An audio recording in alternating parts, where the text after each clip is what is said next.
Marshall D. Teach, ancien membre de l'équipage des pirates de Barbe Blanche, pirate n'ayant jamais fait parler de lui avant de les trahir et de devenir Yonko.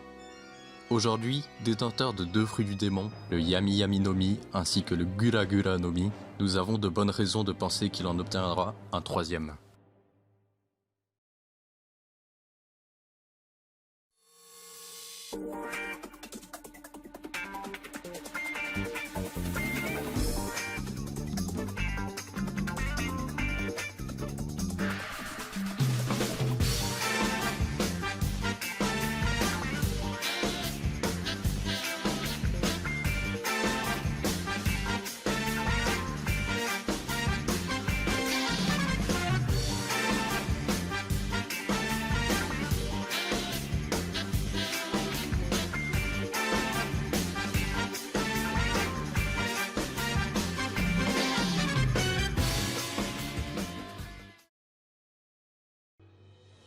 Pendant longtemps, nous pensions qu'il était impossible de consommer deux fruits du démon. Cependant, Teach a démontré le contraire lors de l'arc Marineford. Cette capacité lui étant certainement due au pouvoir du Yami Yami no Mi. Mais il est plus que probable qu'un jour, il prenne possession d'un troisième pouvoir.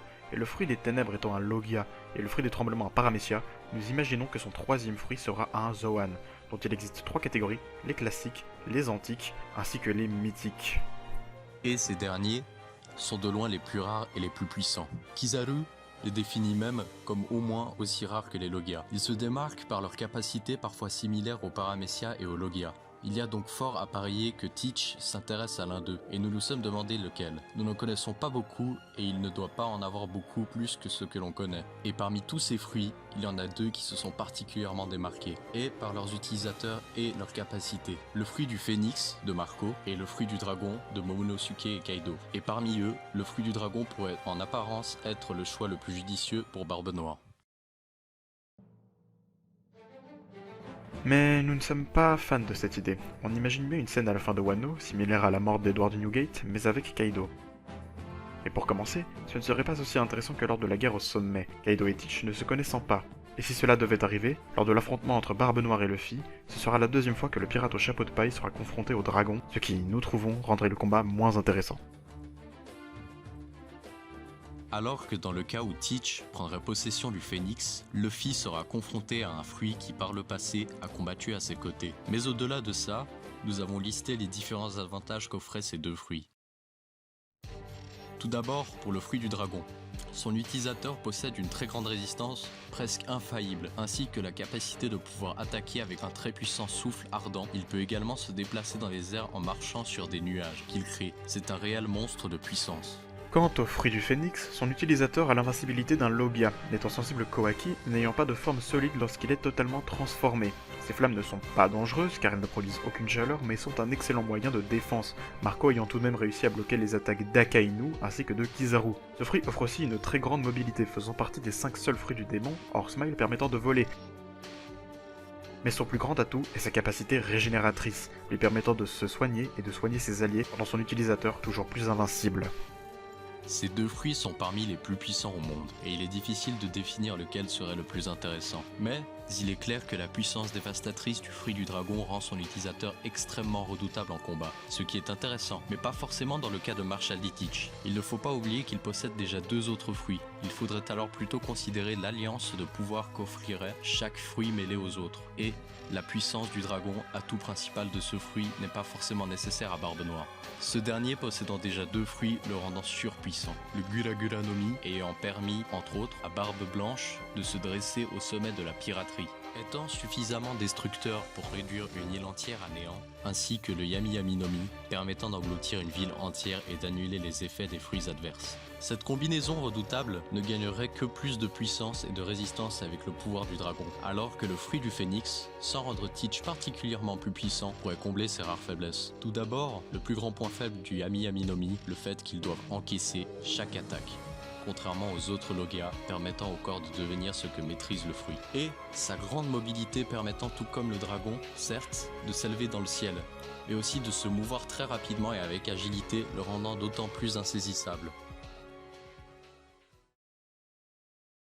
Si stratégiquement pour Teach, les deux fruits seraient d'une très grande utilité, nous maintenons que scénaristiquement, le fruit du phénix serait plus intéressant. Mais nous voudrions désormais nous pencher sur Marco et Teach eux-mêmes et de la symbolique qu'aurait la prise de pouvoir dans ce cas-là. Car en réalisant cela, nous avons été largement convaincus que Teach tuera Marco, et cela peut-être même avant la fin de la guerre à Wano Kuni.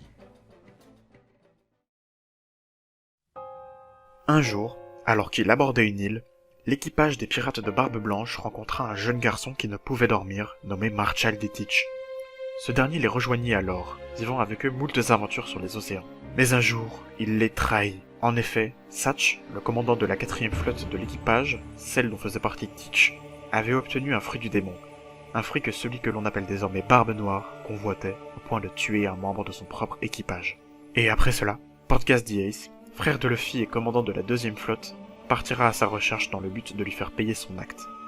Mais Teach le vaincra et l'offrira à la marine, ce qui conduira ce dernier à la mort en échange du titre de Shichibukai pour Barbe Noire, lui permettant d'accéder à la prison d'Impel Down et de faire des prisonniers les plus redoutables son équipage. Puis, lors de la guerre au sommet, il arriva à la fin des combats pour prendre la vie ainsi que le pouvoir de son ancien capitaine, Edward Newgate. Il devint ainsi Yonko, et réussit à lutter face à une attaque de ses anciens camarades, parmi lesquels figurait Marco le Phénix, ancien commandant de la 1re flotte. Et ce dernier finira par se rendre à l'île de Sphinx, île natale de Barbe Blanche, île à laquelle il offrit quasiment tous ses trésors, île qui a connu la pauvreté sans jamais être protégée par le gouvernement mondial, île la plus chère aux yeux de Newgate. Cette île sera le lieu où Barbe Noire affrontera Marco le Phénix, qui finira par périr sous la puissance des pouvoirs ayant anciennement appartenu à 2 de ses compagnons d'équipage. Barbe Noire ayant enfin obtenu son ultime pouvoir, après avoir décimé son ancien équipage, le plus puissant du monde, finissant sa tuerie là où tout a commencé pour son ancien capitaine.